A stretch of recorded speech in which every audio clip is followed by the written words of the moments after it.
Mega Man 11 is a game so good you'll almost forget that Capcom put a rootkit in one of their Street Fighter V updates. You'll also very easily forget this monstrosity. The story of Mega Man 11 is that Dr. Wily has now just invented the brand new Nintendo Switch game console, but Dr. Light thinks that the Xbox One Kinect was a way better innovation. Everybody else in the room agrees, maybe they're secretly Microsoft employees or something. Fast forward XX years later, and suddenly Dr. Wily has woken up from remembering this terrible event, so he heads on over to Dr. Light's house to tell him about the great word of Jesus Christ by snatching up all of his robot masters and making him do his bidding. Dr. Light calls upon his greatest creation, number 1 from codename Kids Next Door, and is actually making use of a Nintendo Switch prototype. The only problem is that the Nintendo Switch will basically give you Virtual Boy Syndrome, where you're inches away from death if you use it for too long. Haida from Aggressive Retsko says, I want to do this, no matter the cost! So they shoot him with vaccines that give him autism. The first thing you'll notice about Mega Man 11 is that it doesn't look like an NES game, which is honestly a breath of fresh air in my opinion, because the last few Mega Man games were styled like that, but after so much waiting, I don't think Capcom wanted to give us another NES-looking game. Now you might be thinking, well Andy, what about Sonic Mania? That was retro-styled, and you didn't have a problem with that. Well, the thing is, Sega tried to do something similar to what Mega Man 11's doing over here, and it wasn't good. It was fucking awful. Mega Man 11 pulls off this 2D look really, really well, without doing the BlazBlue or Fighter Z thing, where the frame rate is capped on animations. So the animations in Mega Man 11 are silky smooth and not frame rate capped to look like 2D animation, which is nice, considering how many Japanese developers want to make 2D animation in 3D, despite the fact that that's an unattainable goal because 3D has perfections that 2D never can have. The fact that Mega Man 11 is simply inspired by 2D art gives it an actually distinctive style that doesn't look like every NPR artist on Blender. Sorry if I hurt the feelings of any Blender internal users, but it's not my fault that kids in the Middle East have better rigs than you. Now that I'm done shitting on people for having their own aesthetics and enjoyments, let me move on to the gameplay. Well,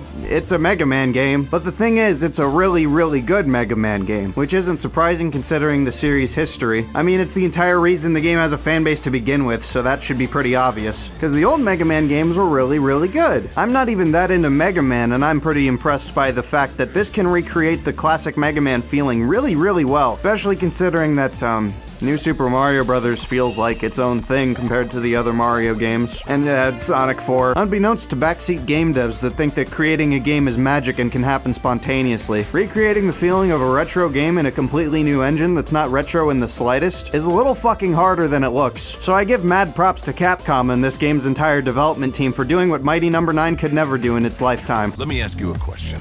Do you like awesome things that are awesome? But with the fact that it's a Mega Man game also comes some of the big problems, well, not really problems, but the issues I have playing it. Now, I don't want to criticize the gameplay at all because there's literally nothing that I can criticize considering the fact that the game plays fucking perfectly, but just know going in that it's really, really fucking hard. Although if you're a Mega Man fan, that should be perfect for you. In fact, you might find it a little too easy. But personally, I played on casual and I still threw my controller across the room about 700 times. Not really. 700 times is way too unrealistic an estimate. Nor did I throw my controller across the room. But needless to say, it was very frustrating. But it was a good kind of frustrating. It wasn't that's bullshit frustrating. It was, damn, I'm not good enough at Mega Man games for this kind of thing frustrating. I still managed to beat it though, and I won't spoil the ending, but basically, Han Solo dies. Also, if you just got spoiled for Force Awakens because of me, don't worry, you're not missing out on anything. Star Wars has been shit ever since Last Jedi. Like, I see way too much of fucking Star Wars nowadays. Do you guys agree? Like, comment, and suck my dick, and let's see if we can hit 250,000 subscribers before 2018 ends, which isn't gonna fucking happen. Anyway, Mega Man 11 is really hard, but not as hard as it is for game journalists to not make comparisons to Dark Souls anytime something proposes a slight challenge to them. The controls feel perfect, the level design's really fun. On top of that, all the robot masters are really charming, and I actually felt really bad destroying each and every one of them. This game is the kind of game that you can just keep going back to, and it's pretty much just as tough as the first time you played. For the first time in a while, I felt like I actually needed genuine skill to get past a game. And even though I'm not really too into the Mega Man fanbase as I am now after playing Mega Man 11, at least all my Mega Man loving friends can stop being depressed 24/7 because they haven't had a game in their series for a while. It's a lot better than mediocre title after jack shit title, which is what the Sonic fandom's going through right now. No offense to Sumo Digital, but Team Sonic Racing is gonna be mediocre as shit because Sega isn't letting you spend more than a year on the fucking game. The game is supposed to release in a few months, and somehow we haven't seen jack shit. Only like 3 of the stages, a still image of the terrible looking story mode. The only redeeming factor factor so far is the Crush 40's coming back, but aside from that, it just looks like All Stars Racing transformed with less content. Back to Mega Man 11, it's everything you want in a Mega Man game, gameplay-wise. Now let's move on to the music. I do have a very slight problem with the music, and it's that some of the instrumentations sound pretty samey, but because the compositions are so beautiful, it doesn't really matter. It doesn't have Sonic Forces syndrome where every single song in the game uses an annoying synth lead. Instead, Mega Man 11's music uses really good synths, and even though they're shared across certain songs, they sound really good, so who the fuck cares? Speaking of music, if you pre-ordered the game, you actually get an extra set of music to switch to.